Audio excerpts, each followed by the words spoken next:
Sempre bevi Glad McFly, ma devo accontentarmi di una mozzarella light.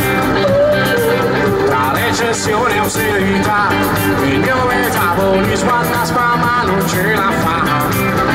Mi dovrei fiondare in palestra e massacrare di attrezzi cardio, fitness e push-up.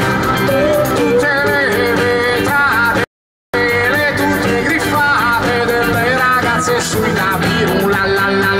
Davvero che peccato, sono un ragazzo inadeguato, lo sono sempre stato, un po' fuori posto e un po' sbagliato.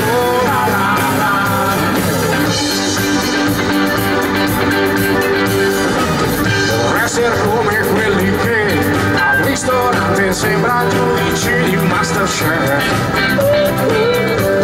e sicuri di sé, con la carta dei vini esperti come sommelier. E le fidanzate sognanti affascinate da tanta classe che le vizierà, al fuoco di un camino con un ballone in mano, non come me che ordino una patata.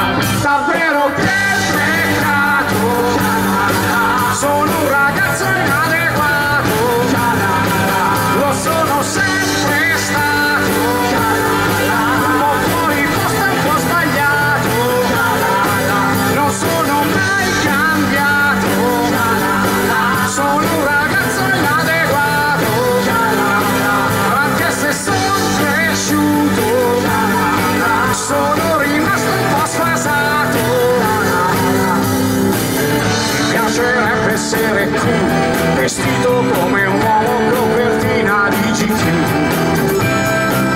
elegantissimo anche in jeans, un po' selvaggio, un po' ribelle come Steve McQueen, e l'accessorio giusto